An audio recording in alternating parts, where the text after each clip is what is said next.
Hey YouTube, this is Jeff aka 101 Bronson, back today with yet another monthly collection update video. And today we're going to go over all the pickups for the month of June 2022. So without any further ado, because there have been quite a few pickups, you already seen one in my last video, which was a short where I went finally physical media hunting in the flesh again. Picked a few things up in Germany. Yeah, we picked up a lot of stuff in general, so again, without any further ado, let's go over the monthly pickup haul, and hope you guys will enjoy. Let's go. Alrighty, so here we go with the pickups. Now, first and foremost, I'm going to show you a book. Now, I already had this version of the book right here of Once Upon a Time in Hollywood, the novelization / a novel by Quentin Tarantino himself. This was the paperback edition. A few months after, they also put out the hardcover edition, which was on sale for a very cheap price.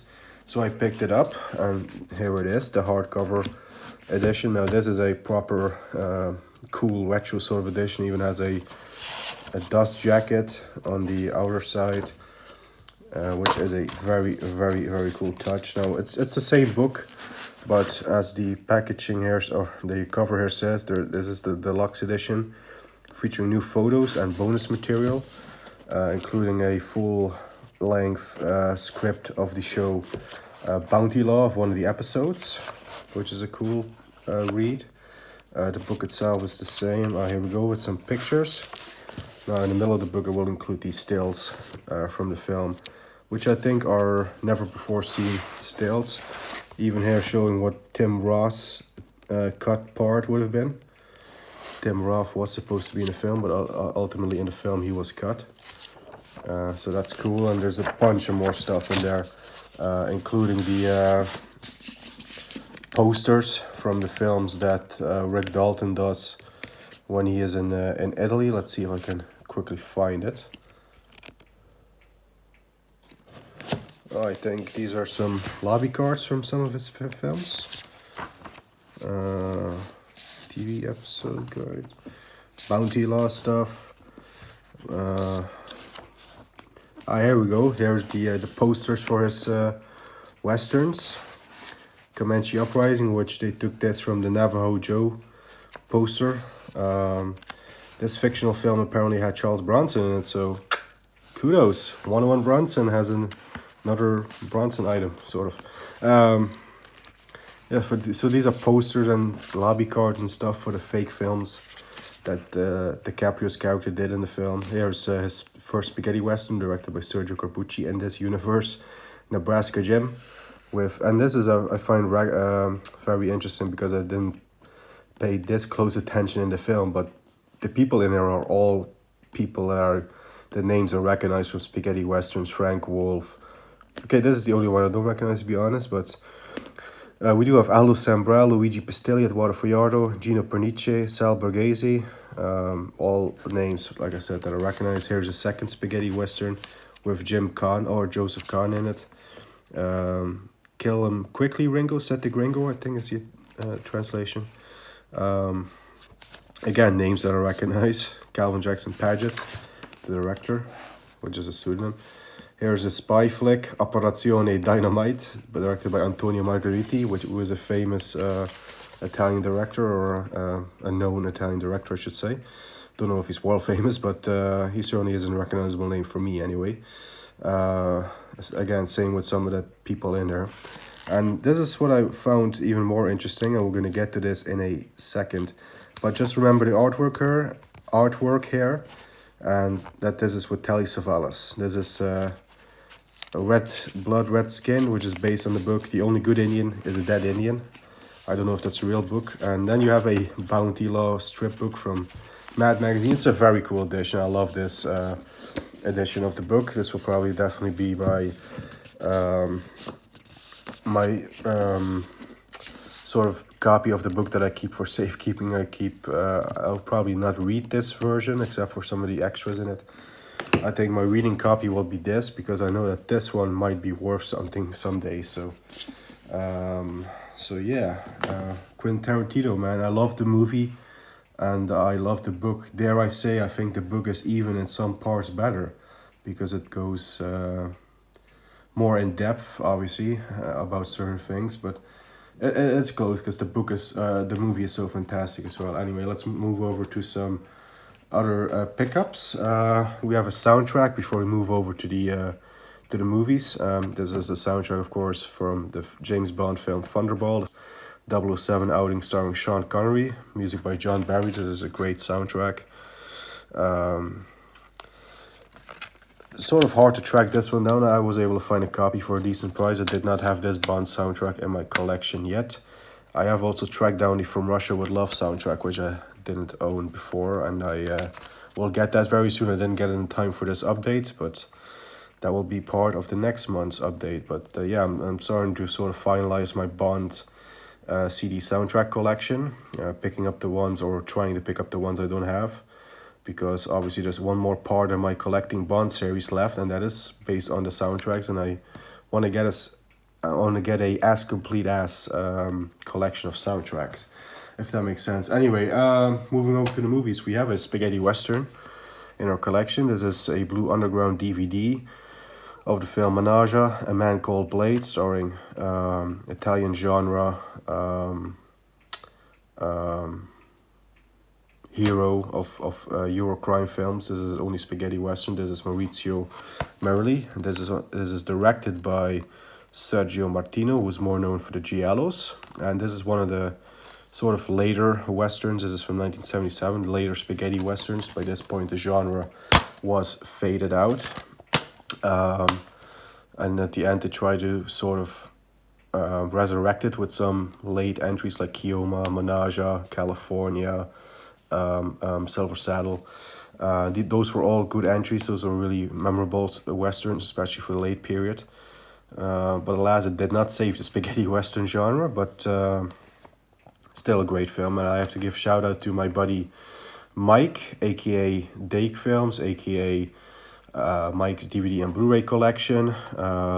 He actually showed this in one of his recent videos. I think it was in the video where he had his birthday haul for the movies he picked up with his birthday money, or that he got for his birthday. This was among it, and this reminded me, oh yeah, I need to pick up that movie as well. So thanks for reminding me, Mike. I finally picked this one up for my spaghetti western collection. We have another Blue Underground DVD, but this is for a Giallo, The Black Belly of the Tarantula. It was the cast more than anything else that gave me the incentive to pick this one up. We're going to focus on this name in a bit. Claudine Auger, Barbara Boucher, and Barbara Bach, who are three Bond girls. Thunderball, Spy Who Loved Me, the unofficial 1967 Casino Royale film.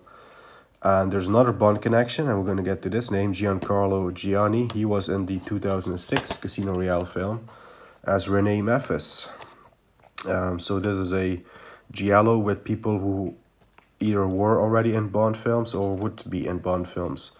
So the Bond nerd in me and the Giallo fan in me combined gave me incentive to check this out. I have to be careful. There might be nudity. I think we're safe.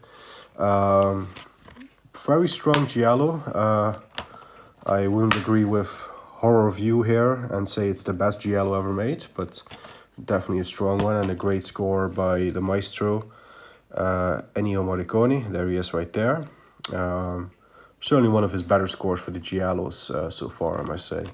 Even though you guys know how much I love Morricone, he's my favorite composer, so I love pretty much every score that he did. But speaking of Giallo, we have a few more Giallo films, or Gialli, I should say. We have this Arrow collection here of Giallo Essentials. This is the red edition.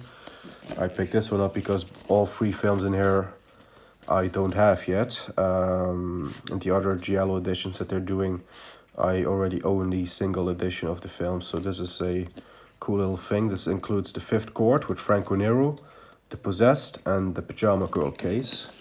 I've only checked out the one with Franco Nero. I haven't checked out the other two yet. Great artwork on here if you remove the slipcover, which is very nicely done, a nice touch. Some specs here, and there are the films with the Italian titles. Let's remove them. This is the fifth cord with, oh no, this is not the fifth cord. This is the Possessed. So this is not the Franco Nero film. I think this one is even in black and white. I think this is a very early Giallo film, I think from the mid-60s. So I'll be curious to check that one out. And here is the one from the early 70s with Franco Nero. This is the fifth cord, which was a very good Giallo and so had some very nice photography. I think it was a stunning print. The shots look great. There was some very stylish shots. I really like this Giallo a lot. So will definitely rank high if I ever decide to rank him. And this is the Pajama Girl case. We have a bit of nudity here, but I don't... it's not a nipple, so we're good. YouTube only has a problem with nipples, so... so yeah, I can't comment on this film, but yeah, 3 Giallos, or Gialli, I think that's the plural. Added to my collection, to my ever-growing collection of these genre films, especially these Italian genres. I love the spaghetti western, as you guys know, the Giallo genre. I love the Eurocrime. I love Italian filmmaking, and especially those genre films. So anyway, one more Giallo, and this I have watched actually last night. The Red Queen Kills 7 Times with, again, Barbara Boucher. Who was also, of course, an earlier pickup of the Black-Bellied Tarantula. And this was, again, another very, very good Giallo film. Again, great shots, great cinematography, great scan by Arrow, great transfer, great special features. Sybil Danning, she's also in this film. There's the original cover art. This is the reversible one. So yeah, another great Arrow release and another great Giallo. Again, this is one that would definitely rank towards the higher side of a ranking list. So let's see, we have one more UK edition before we move over to German editions, my German pickups. And this is Francis Ford Coppola's The Conversation with Gene Hackman. I've been on a bit of a Gene Hackman kick this month. I picked up a few of his films. And this was a first time watch for me. Now, I love Francis Ford Coppola, as you guys know. I love the Godfather trilogy, Apocalypse Now. I've recently watched for the first time in its full entire length.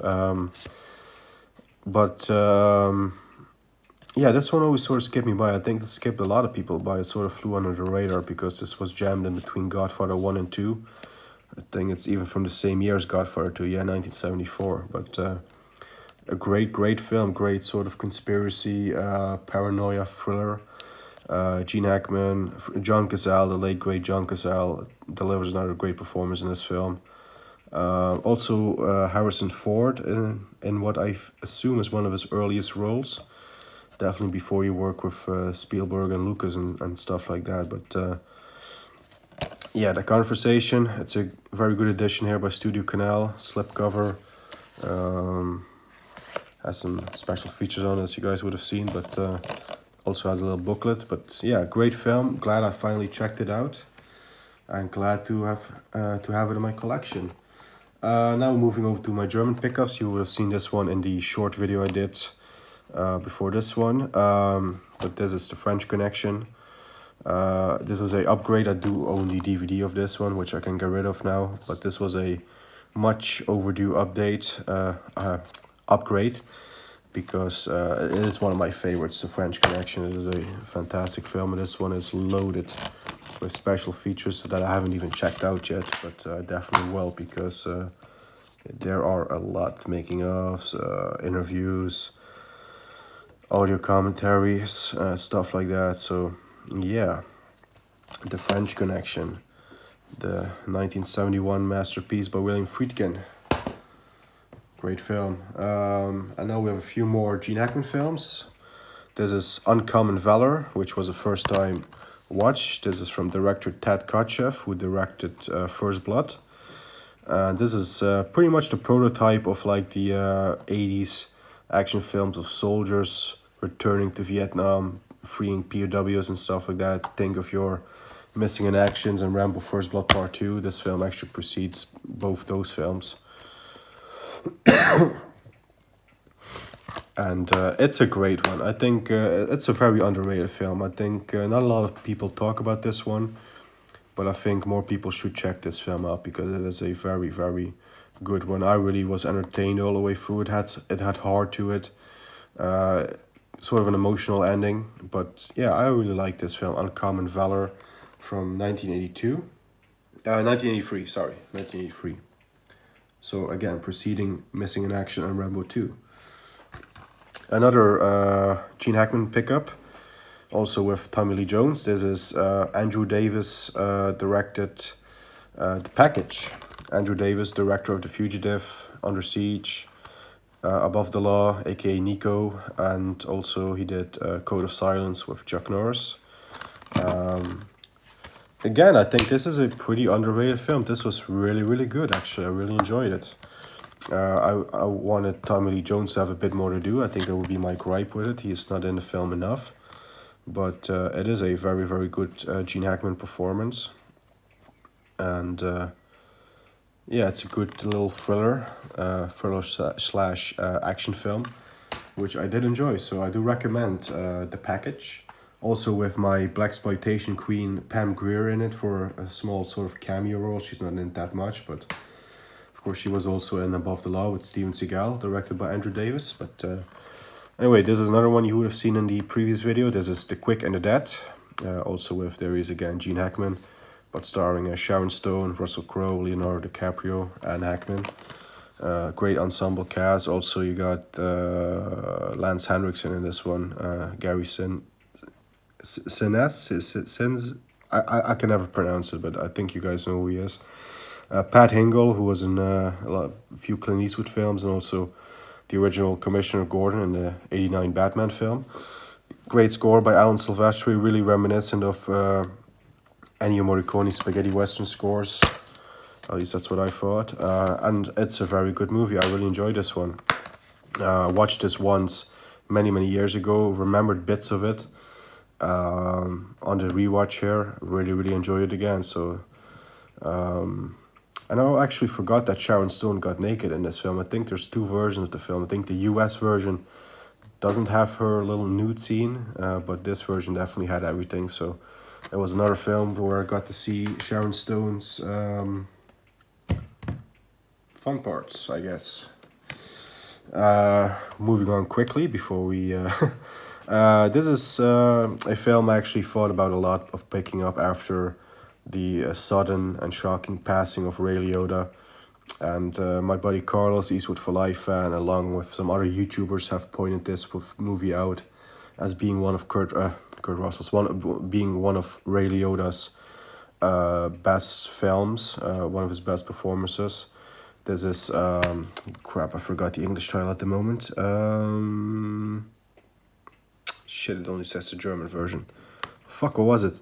Unlawful Entry. Yeah, Unlawful Entry. That's the title. Yeah, so yeah, this is Unlawful Entry. Unlawful Entry. With also Madeline Stowe, Kurt Russell, who were all fantastic in the film. But yeah, definitely Ray Liotta. He killed it in this film. He stole the show for sure. Also has a couple of special features. This German Blu-ray. So yeah, man. Just quickly on Ray Liotta, I was very saddened to hear about his passing. He's an actor. I always enjoyed him, whatever I saw him in. This movie was no exception. But you know, Goodfellas, Copland, Field of Dreams. There's this film from the 2000s, Identity. I think that was a very good one. Just whatever I saw Ray Liotta, and I've always enjoyed him. I've always thought he was a fantastic actor.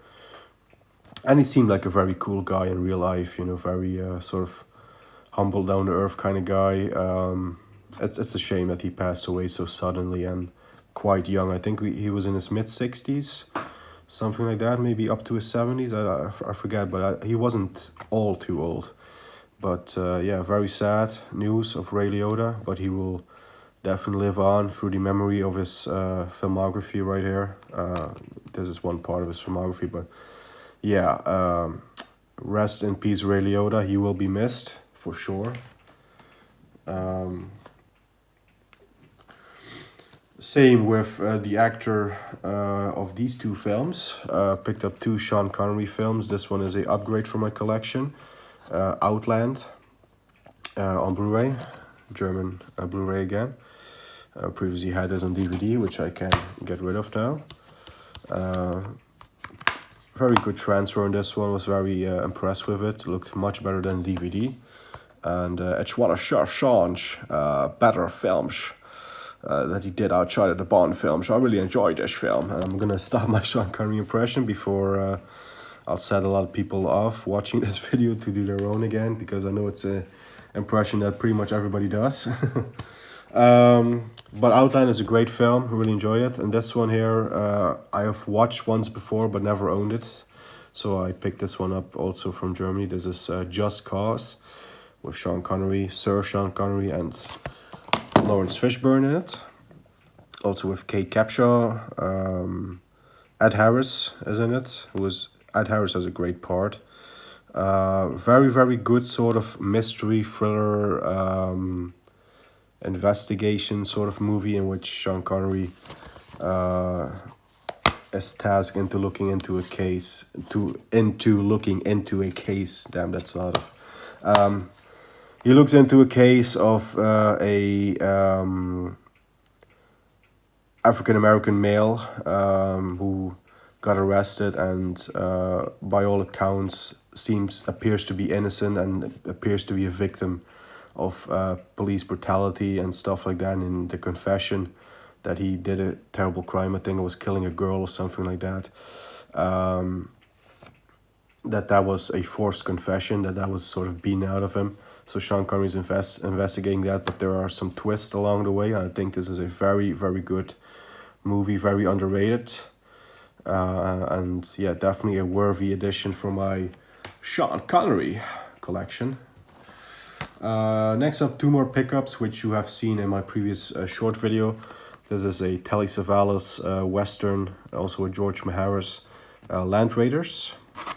Now, I told you guys from the Once Upon a Time in Hollywood book earlier to remember that still from the poster that from the film that Rick Dalton did with Telly Savalas. Yeah, it's apparently from this one. Now, in the book, if you guys can skip back to that point and compare, you guys will see that they swapped this out with Leonardo DiCaprio, and they used the exact sort of posture and artwork of this for the Telly Savalas on that poster. So I thought that was an interesting fact. So that was based on a real poster, and it's for this film. On the film itself, I haven't checked it out. I think this is a bit more of a Euro Western. This isn't necessarily a spaghetti Western. I think it might have been filmed in Spain. Again, I haven't seen this film yet. I really have to check it out. And the music here is by Bruno Nicolai, which is Bruno Nicolai.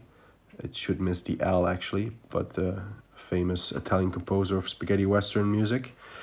So there are some spaghetti influences, but I don't think it's a Italian-made film. But yeah, definitely I'm interested in checking this one out. I do love everything with Telly in it. I love Telly Savalas. He's one of my favorite sort of tough guys from this era. Usually he always plays baddies, or of course he's Mr. Cool himself in Kojak. Sucking on his lollipop. But yeah, I love me some Telly Savalas. And next up, or last up of the German pickups of movies anyway, is Halloween Kales, which I also picked up in Germany in the store. I made a little mistake in that video in which I said I hadn't seen this film yet, which wasn't true. I meant to say I didn't own the film yet. I had seen it, but in a way it actually was true, because this has the extended cut, which that was a first time watch for me. So technically I watched this film for the first time in the extended version with alternate ending, and I must say I prefer the alternate ending, because I compared it to the theatrical one immediately after. I definitely prefer the way it ended in the extended cut with the alternate ending. So it's still a mixed bag for me, this film, but I appreciate it much more than I did on my first view of it when it came out. But I still think that the first Halloween, the one that preceded this one, the 2018 one, is better. This one is filler, and I'm definitely excited for the third one, which is going to come out this year, and we'll see how this one will fare once we finally have the complete picture, once we have what comes after this.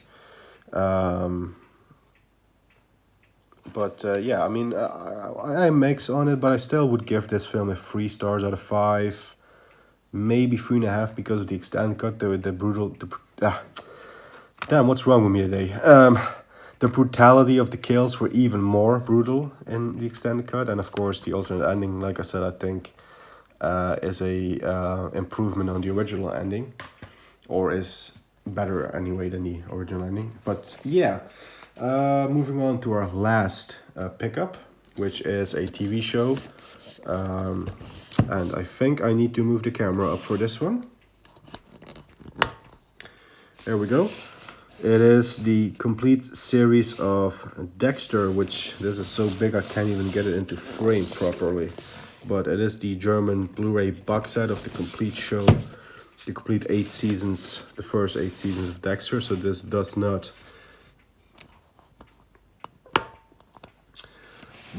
not include Dexter New Blood, but like I said, it has all the 8 seasons. I will pick up Dexter New Blood this month to complete my Dexter collection, a show that I've watched for the first time last year.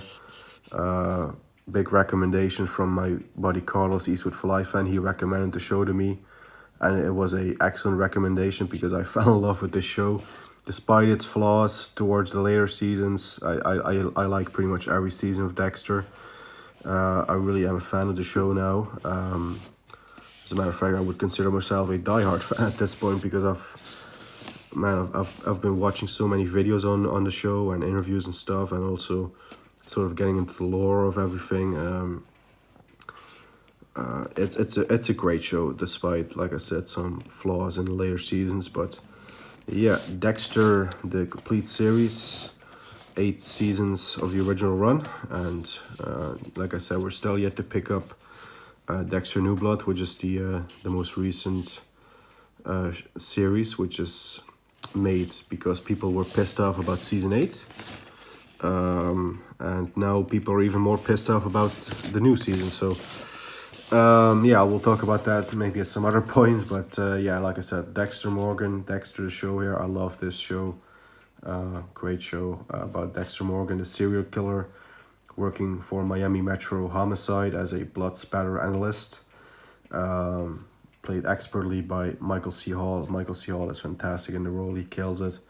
Great supporting cast as well. I mean, great villain roles. John Lithgow pops up in one season as the villain. So many great. There's too much to go into. I mean, you can ask Eastwood for Life fan Carlos. He and I, when we speak Dexter, we can speak about it. We talk about literally for hours. We send each other some voice messages back and forth on the show. That I think if we compiled all those messages, we would have a sort of podcast talk of 6 episodes, like an hour per episode. I think we literally spoke about that for like 6 hours or something combined. But anyway, that was the pickups for this month. That was Dexter. We're gonna go to the outro right now. So there you guys have it. That was the monthly pickup video for the month of June 2022. Do hope you all enjoyed seeing the pickups. And as always, leave us your thoughts down in the comment section below. That having been said, hope everything is going well with everyone all over the world, all my friends, followers. Hope everything is going right for you guys. And as always, how do I always leave you? Stay safe, stay healthy. Health is the most important thing. So anyway, that having been said, take care everyone and keep punching. And we'll see you all very soon.